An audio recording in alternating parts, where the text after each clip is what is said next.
আসসালামু আলাইকুম সবাইকে নতুন একটা এপিসোডে স্বাগতম। আজকে আমরা অলরেডি সৌদি আরব আছি। লাস্ট এপিসোডগুলো তারপর হয়তোবা দেখছেন। আজকে আমরা শুক্রবারের নামাজ কমপ্লিট করব। তো হেরাম শরীফে নামাজ পড়বো আজকে। আপনারা হয়তোবা জানেন যে হেরাম শরীফে নামাজ পড়ার জন্য ১ রাকাতে ১ লাখ রাকাতের নামাজের সওয়াব হয়। তো সেদিক থেকে অনেক ভাগ্যবান। কারণ আ এই জীবনে কখনো আসলে ফিরে এসে এই হেরাম শরীফে নামাজ পড়তে পারবো কিনা জানি না।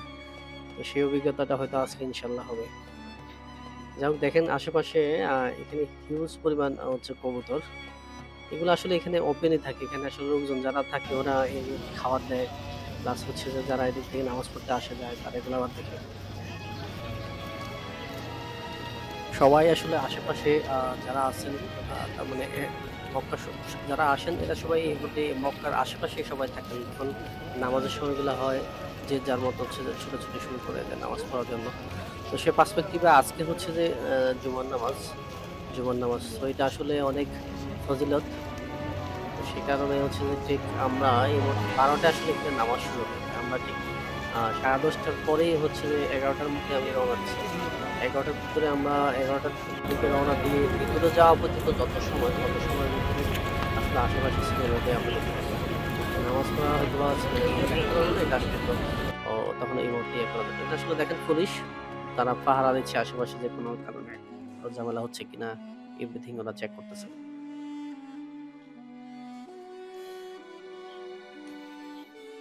তো আমরা আসলে এই হেরাম শরীফে আসার আজকে যে ফ্রাইডে আমরা আসলে ওটা চিন্তা করেই আমাদের প্লেনের টিকিটটা কাটছি।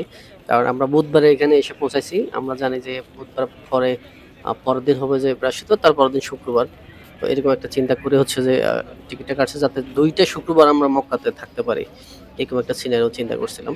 তো ২ টা শুক্রবার হয়তো আমরা থাকবো না। আমরা একটা শুক্রবার মক্কায় থাকবো আর একটা শুক্রবার হচ্ছে আমরা মদিনাতে নামাজ পড়বো। তো এখানে দেখেন পুলিশ যারা আছে ওরা আসলে অনেক হচ্ছে দায়িত্বপূর্ণভাবে পালন করে। যখন লোকজন আসে কে কোন দিকে যাবে ওরা আসলে ডিরেকশন গুলো দেখায় দেয় যে এদিকে যদি বন্ধ হয়ে যায় এরা বাম পাশে চলে যাবে, বাম পাশে বন্ধ হলে ডান পাশে চলে যাবে। তো পুলিশগুলোর কাজে হচ্ছে যে এই শৃঙ্খলাটা মেইনটেইন করা।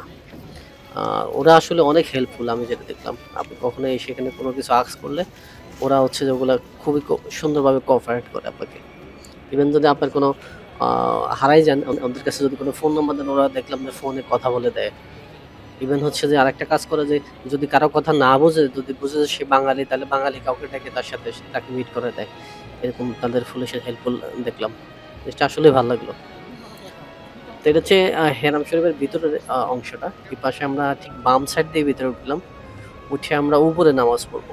এখানে দেখেন উপরে ৩-৪ টা সিঁড়ি আছে। এগুলো সবই চলন্ত সিঁড়ি।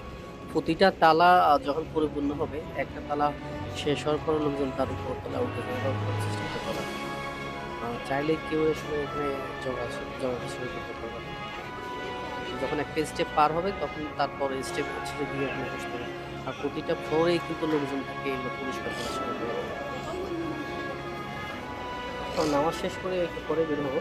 আমাদের ওষুধগুলো আপনার তাহলে দেখা করতে হবে। মসজিদে হারাম শরীফ নিয়ে যদি একটু বলি আপনাকে, এটা হচ্ছে সৌদি আরবের মক্কা নগরীতে অবস্থিত। এটা হচ্ছে মুসলমানদের ফার্স্ট কিবলা অথবা বড় মসজিদ নামে আসলে এটা পরিচিত। হজ যারা করতে আসেন তারা এই মক্কাতে একবার আসতেই হবে। এমনকি হচ্ছে যারা উমরায় আসেন তারাও মক্কাতে আসেন। মসজিদে হারামের ভিতরে বিশেষ আছি। করে এখানে কি উমরায় পরিমাণ যারা আসেন লোকজন মক্কায় আসতেছে। যারা আসেন ওদের তো নামাজ তো পড়া আছে পাশাপাশি হচ্ছে যে এখানে যেটা ইম্পর্টেন্ট সেটা হচ্ছে যে তওয়াফ করতে হয় এখানে মক্কা শরীফের কাবা শরীফকে ঘিরে তওয়াফ করতে হয়। বর্তমানে ২০২২ সালের মধ্যে হচ্ছে যে হচ্ছে ৮ম স্থাপনা হিসেবে ঘোষিত ছিল অ্যাজ পার হুকুমে প্রশাসন। এইটা আসলে বিভিন্ন আমলে এটা পরিবর্তিত হয়েছে। যেমন যে সুলতান আমল, খলিফা আমল বিভিন্ন আমলে আসলে এটা আস্তে আস্তে একটু করে পরিবর্তিত হয়ে হয়ে আজকে হচ্ছে যে হারাম শরীফের এই সুন্দর স্থাপনাটা দেখতে পাচ্ছি।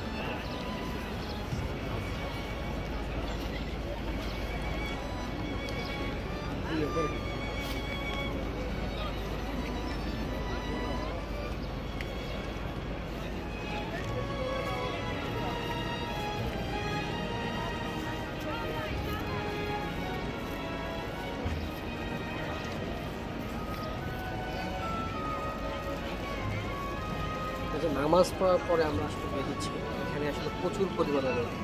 বাংলাদেশে তো এখনকার সময় তো 40-42 হয়, বাট এখানে অলমোস্ট আমি যেটা দেখলাম হচ্ছে এরকম তাপমাত্রা। বুঝছেন? মানে আসলে এরকম ছিল।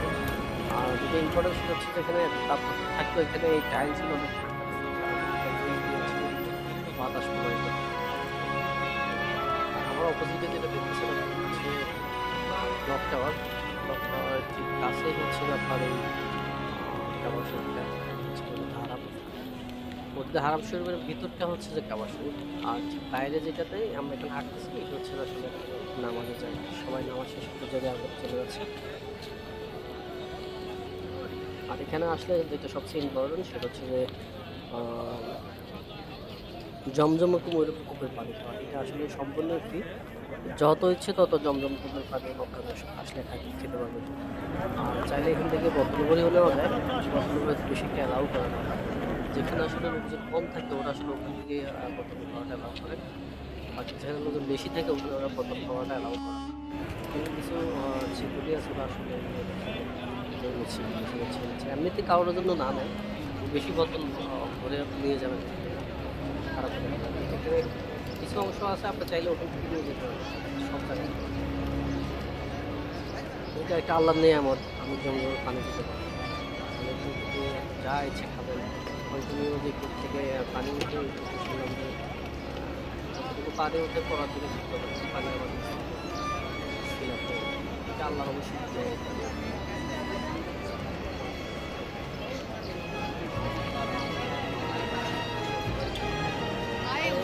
বড় ইম্পর্টেন্ট হলো মাল্টি কালচারাল সবাই বিভিন্ন